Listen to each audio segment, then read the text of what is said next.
La situación económica es complicada y financiera también, pero nos vamos a detener o por lo pronto focalizar en dos situaciones. Por un lado, fuga de capitales y por otra parte, algo que se está hablando por estos días bastante, que es el caso Portugal. Juan Carlos Bacareza, gracias por haber venido. Gracias, Jorge, por la invitación. Es un gusto estar. Temas 200, pero vamos a focalizar en esto. Nos damos abasto con los Claro, temas. ya lo creo. Fuga de capitales. Fuga de Juan Carlos. capitales. Bueno, en primer término decir que el concepto de fuga lleva implícito como un acto de tipo ilegal, ¿no es cierto? Fuga de capitales.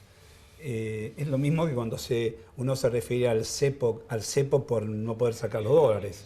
En realidad el cepo era un esquema de castigo muy violento en época del virreinato o más adelante, ¿no? Fíjate vos que para llamar al control de cambio como algo que no es, que es complicado, que no es beneficioso, le han puesto cepos. En realidad es un control de cambio. Claro, y lo de la fuga también, la fuga de divisas en el lenguaje común da la sensación de que se están robando las divisas, que hay fuga de divisas robándolas.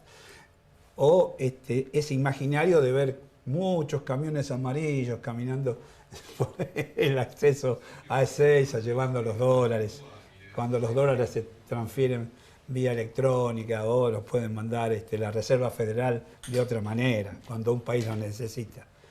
En realidad la fuga, si uno quiere decir qué elementos complementan o las distintas variaciones que puede tener una fuga de capitales. En general se produce la fuga de capitales cuando hay un desequilibrio en la conducción estratégica y política de un gobierno, cuando cuando hay devaluaciones, porque al haber una devaluación, la devaluación generalmente viene a posterior de una problemática que tiene la conducción económica, que puede ser demasiadas importaciones contra exportaciones, entonces para darle más facilidad al exportador devalúa para que el exportador pueda tener un ingreso mayor de pesos. Puede ser también por alguna crisis determinada esto que hablaba recién es de balanza comercial, puede haber una desbalanza de pagos, es decir, cuando todos los ingresos y los egresos son mayores los egresos que los ingresos en la balanza de pagos. Puede existir también una devaluación por motivos correctivos desde el punto de vista monetario. Y a lo mejor en un hecho, cualquiera de estos hechos genera incertidumbre en aquellos que tienen ahorro en pesos, sobre todo en pesos, o ahorro en dólares. Entonces, en primer lugar, el que tiene ahorro en dólares, como sucede ahora, en los últimos 3-4 años desde el gobierno nacional se permitió tener depósitos en dólares en los bancos. Pero con una salvedad. La mitad, para hacer números redondos, la mitad del depositado por cualquiera de nosotros, persona, lo que fuera, fue al Banco Central. Hay un encaje, no se puede tocar. Vamos a suponer que alguien depositó 100 dólares, 50 no se pueden tocar. Están en el Banco Central, con las reservas del Banco Central. Pero ni el Banco Central los puede tocar.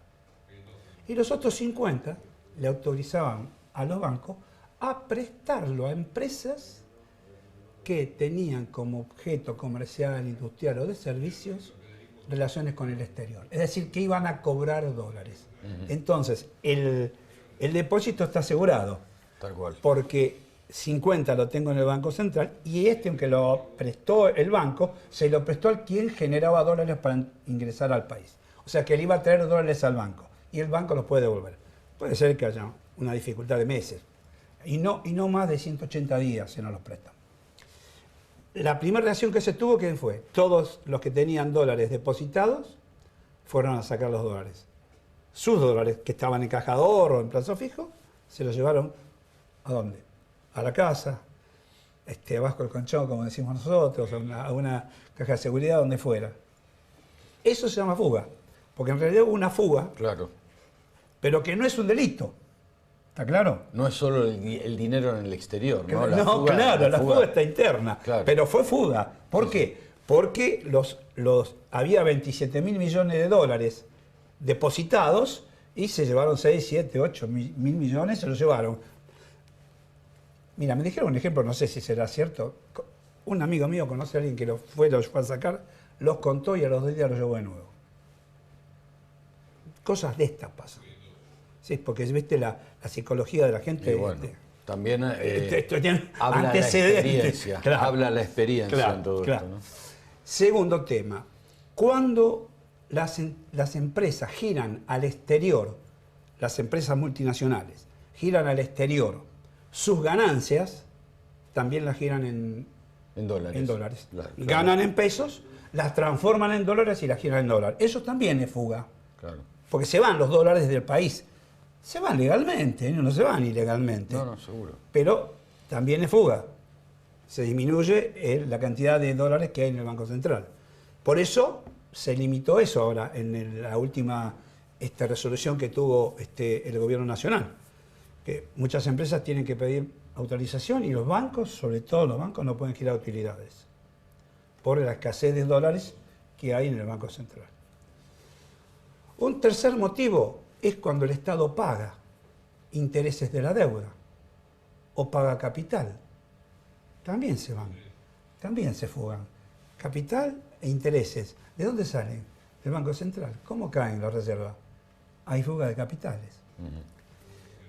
Cuarto tema, turismo. En el año pasado hubo 10.000 millones de dólares que se fueron por turismo. Eso es fuga, pero fuga legal. Claro.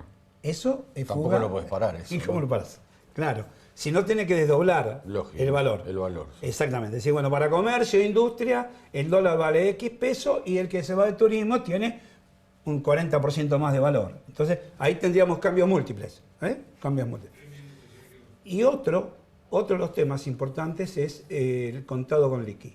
El contado con liqui, que es comprar acciones que se venden acá en el mercado nacional, en la bolsa argentina, y a su vez cotizan en Wall Street. Entonces, vos decís, yo compro acciones de YPF acá en pesos y tengo un agente de bolsa en Wall Street y cuenta y digo que estas acciones las venda en Wall Street. ¿Cómo se la pagan? Allá, En dólares. en dólares. Lógico. Las compré en pesos y tengo los dólares En dólares. afuera. Son los 5 casos más concretos que hay. Toda esa masa, si vos te pones a sumar, es una fuga de capitales. Importante. Importante. Cuando vos sumás Y todo Juan eso. Carlos, ahí nos quedan 2 minutos. Se habla mucho del caso Portugal. ¿Es comparable? ¿Es cristalizable a la vez en nuestro país? No. Portugal tuvo un ajuste virulento con un gobierno socialdemócrata que lo llevó a la crisis y con un gobierno conservador. El gobierno actual es de izquierda, pero el recorrido del ajuste fue muy virulento. Para decir un ejemplo, los maestros tuvieron 9 años sin que le aumenten los sueldos. Hubo una caída virulenta, digamos, se congelaron los sueldos, más o menos se fueron 500.000 jóvenes de Portugal. Hubo un ajuste muy tremendo en el sistema público y hubo una desocupación y hubo una caída muy fuerte en el tema de la creación de puestos de trabajo. Cuando se empieza a revertir, los puestos de trabajo que se crean son no son informales, pero no tienen cobertura, son como los monotributistas nuestros. Claro. La caída virulenta que tuvo permitió exportar más, le permitió de divisas. ingresar euros. No es compatible porque ellos tienen euro, entonces la devaluación no la pueden tener porque no pueden devaluar el euro. No es compatible porque nosotros somos bimonetarios. No es compatible porque ellos cuando tuvieron la crisis tenían un 10% del PBI en déficit fiscal y nosotros ahora andamos en un 2%. Nosotros tenemos industria, ellos no tienen industria. El 32% de su superficie son bosques. Todo el mundo planta árboles aunque tenga 2 hectáreas para vivir con los eucaliptus que venden. Es muy distinto el tema y en realidad lo que han tenido es una fuerte inversión inmobiliaria que en los últimos años alcanzó 4.000 millones de euros y que le permite a los jubilados ricos de Europa vivir y pagar 3.000 euros por mes en los lugares que descansan, y la gente se ha quedado sin alquileres porque antes pagaban 200, 300 euros y es complicado. No es fácil y no es lo que se dice. Claro. Hay que estudiar bien lo que es el tema de... Te lo he dicho muy rápido, pero bueno. Otra cultura. Es otra cosa, otra cultura, otra situación y otra forma de vida. Gracias, Juan Carlos, como siempre. Gracias, Jorge. Muy amable. Pausa.